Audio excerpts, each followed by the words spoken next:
Before Bruce Lee became the global icon of martial arts, he was just a fiery, rebellious teenager in Hong Kong, full of energy, street smarts, and a love for fighting. At a time when his life teetered between chaos and potential, he met the man who would change everything, Ip Man, the legendary Wing Chun master. Their relationship wasn't just that of a teacher and student, it was a delicate balance of mentorship, discipline, and unspoken understanding that helped shape the foundation of Bruce Lee's future. The first encounter: a troubled teen meets a master. In the 1950s, Bruce Lee was getting into frequent fights in the streets of Hong Kong. His father, worried about his son's future, sought to channel Bruce's energy into something constructive: martial arts.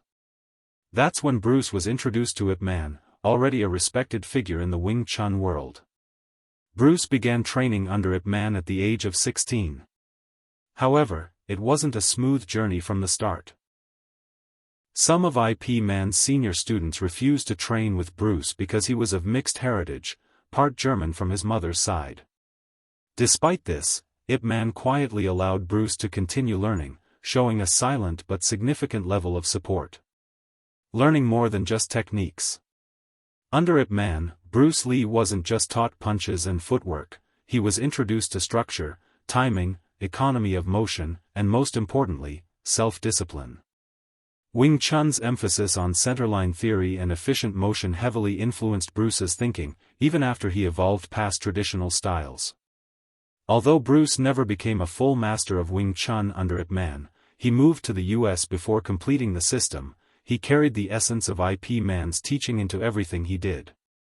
Jeet Kune Do, Bruce's own martial art philosophy, was deeply rooted in the simplicity and directness of Wing Chun. Distance, evolution, and eternal gratitude.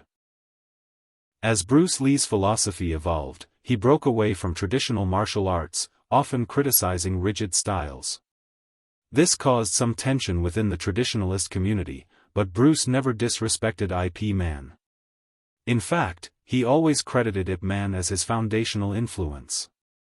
Years later, when Bruce returned to Hong Kong as a movie star, he visited Ip Man to pay his respects.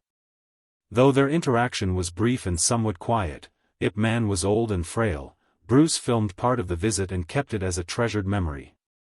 A legacy passed on. Bruce Lee's success cast new light on Ip Man's legacy. Because of Bruce's global fame, the world became curious about Wing Chun and its origins, leading to a wave of interest in Ip Man's life and teachings. Decades later, this inspired the Ip Man film series, which portrayed the life of the humble master and his student Bruce Lee. Through Bruce, the world saw Ip Man's genius.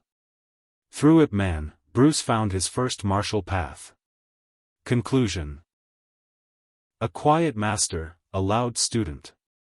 Bruce Lee and Ip Man were opposites in many ways. One was philosophical.